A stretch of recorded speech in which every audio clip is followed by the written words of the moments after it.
ভাবুন তো, যদি আপনাকে বলা হয় আজ রাতে মাত্র কয়েক ঘন্টা ইবাদত করলে আপনি হাজার বছরের ইবাদতের সওয়াব পেতে পারেন। হ্যাঁ, এটা কোনো গল্প নয়, এটা সেই মহিমান্বিত রাত লাইলাতুল কদর, যাকে আমরা বলি শবে কদর। কিন্তু অনেকেই এই রাত পেয়ে যায়, তবুও জানে না কোন আমল করলে সবচেয়ে বেশি সওয়াব পাওয়া যায়। তাই আজ আমরা জানব শবে কদরের 5টি সবচেয়ে গুরুত্বপূর্ণ আমল, যেগুলো করলে আল্লাহর রহমত, মাগফিরাত এবং অসীম বরকত পাওয়া যায় ইনশাআল্লাহ। প্রথমেই জেনে নেব শবে কদরের সবচেয়ে গুরুত্বপূর্ণ আমল সম্পর্কে। 1. নামাজ। এই রাতের সবচেয়ে বড় আমল। রাসূল সাল্লাল্লাহু আলাইহি ওয়াসাল্লাম এই রাতে দীর্ঘ সময় দাঁড়িয়ে ইবাদত করতেন, বিশেষ করে তাহাজ্জুদ এবং নফল নামাজ পড়তেন। আপনি যতটুকু পারেন, 2 রাকাত, 4 রাকাত, 8 রাকাত, মন থেকে আল্লাহর সামনে দাঁড়িয়ে বলুন, হে আল্লাহ, আমি আপনার বান্দা, আমাকে মাফ করে দিন।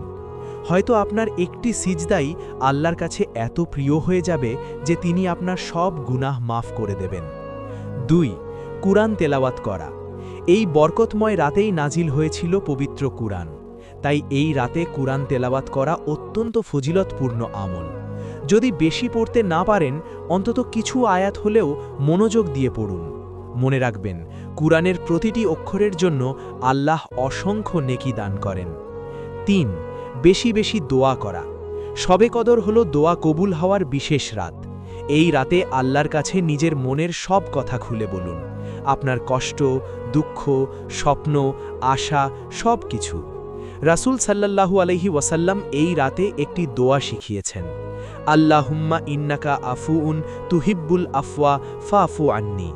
অর্থ, হে আল্লাহ, আপনি ক্ষমাশীল, ক্ষমা করতে ভালোবাসেন, তাই আমাকে ক্ষমা করে দিন। 4. জিকির ও ইস্তেগফার করা। এই রাতে বেশি বেশি জিকির করুন, আস্তাগফিরুল্লাহ, সুবহানাল্লাহ, আলহামদুলিল্লাহ, আল্লাহু আকবার।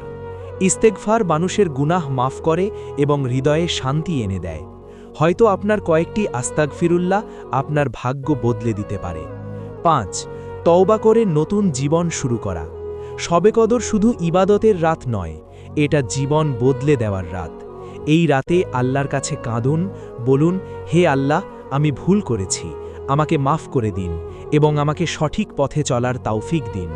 যে বান্দার সত্যিকারভাবে তওবা করে, আল্লাহ তার সব গুনাহ মাফ করে দেন। বন্ধুরা, শবে কদর হয়তো বছরে মাত্র একবারই আসে, কিন্তু এই একটি রাতই হতে পারে আপনার গুনাহ মাফের রাত, আপনার ভাগ্য বদলে যাওয়ার রাত, আপনার দোয়া কবুল হওয়ার রাত। তাই এই রাতকে অবহেলা করবেন না। নামাজ পড়ুন, কুরআন পড়ুন, দোয়া করুন, ইস্তেগফার করুন।